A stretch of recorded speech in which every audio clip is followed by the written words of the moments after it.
Nous allons nous intéresser dans le cadre de ce cours au taux d'onde stationnaire et qui est lié à un problème très pratique qui est de calculer le coefficient d'absorption d'un matériau en fonction de mesures de minimum et maximum de pression dans un tube, en particulier un tube de Kundt.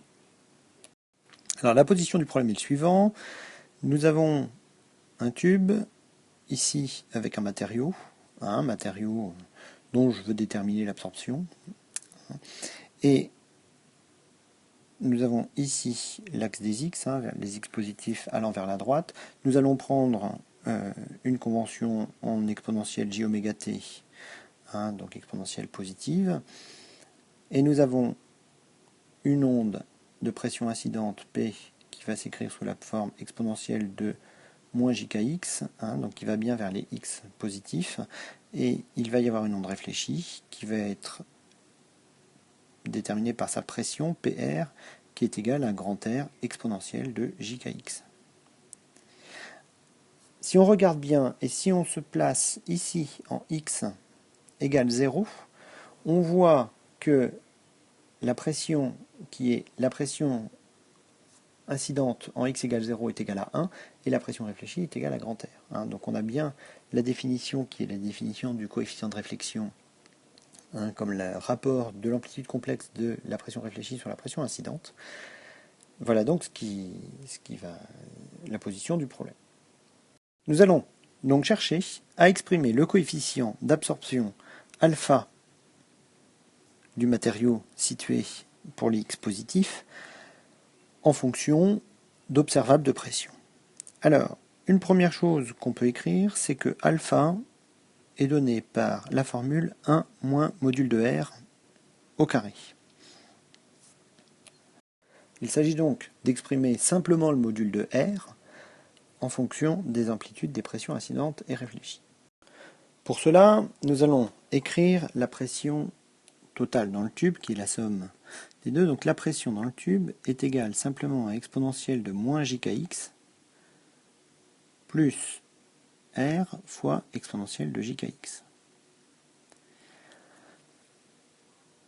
À la mesure, ce qu'on observe, c'est non pas P, mais plutôt le module de P, que nous allons écrire au carré, c'est-à-dire P fois P étoile. Nous allons voir ce que donne ce terme. Donc, la pression, je l'ai donc écrit, exponentielle moins jkx plus R exponentielle de jkx.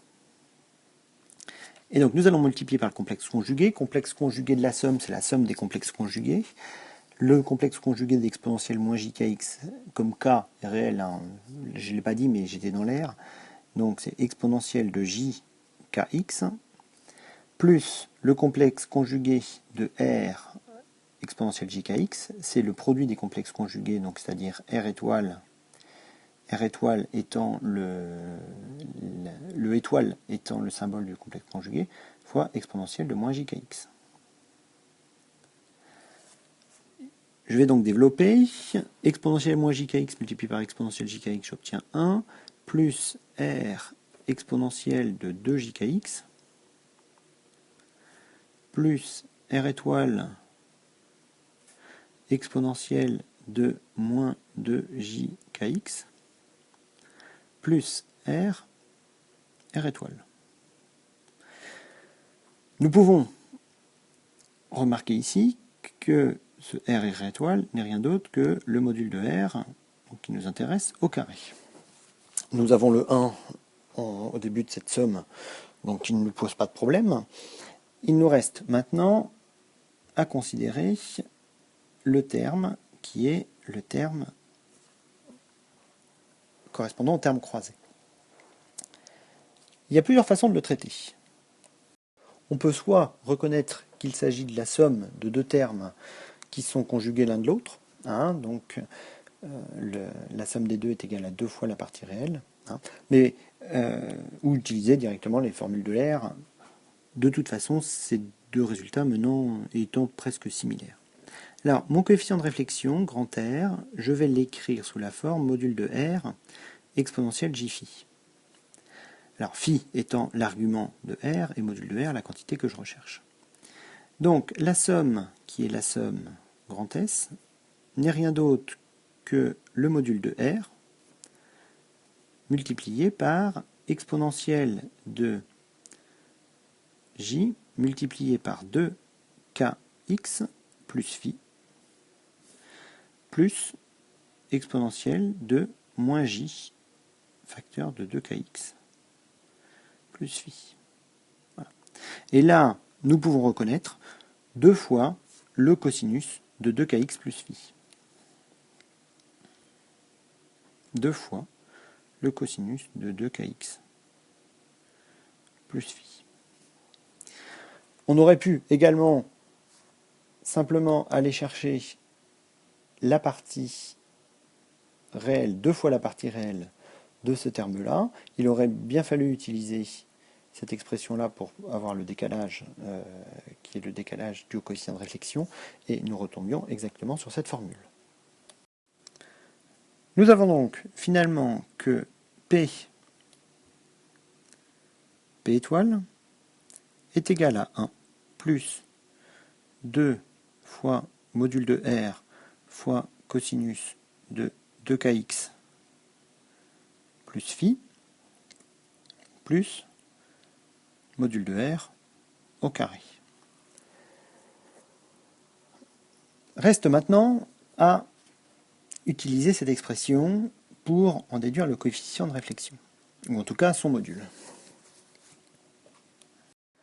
Pour cela, nous pouvons voir que pp étoile est une fonction qui va osciller à la manière d'un cosinus, là, avec une valeur qui est égale à 1 plus module de R au carré, mais ça ne va pas nous apporter grand-chose.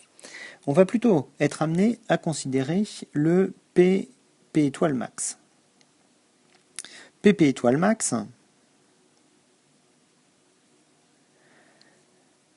quand est-ce que cette valeur va être maximale? Elle va être maximale quand le cosinus va être égal à 1, c'est-à-dire pour les x, pour lequel cosinus de 2kx plus phi est égal à 1. Alors là, on n'est pas obligé de les connaître, hein, c'est x, mais on sait que au maximum, ce cosinus vaudra 1. Donc, dans ce cas-là, pp étoile max est égal à 1 plus 2 module de R plus module de R au carré, et ça, c'est rien d'autre que 1 plus module de R au carré. Maintenant, le pp étoile min est égal à, s'obtient quand le cosinus est minimum, c'est-à-dire quand le cosinus de kx plus phi fait que le cosinus est égal à moins 1, c'est donc égal à 1 moins 2 module de R plus R au carré, c'est-à-dire rien d'autre que 1 moins module de R au carré. Si maintenant nous remarquons que ce pp étoile est égal au module de P au carré lorsqu'il est maximum, et ici égal au module de P au carré là où il est minimum, on obtient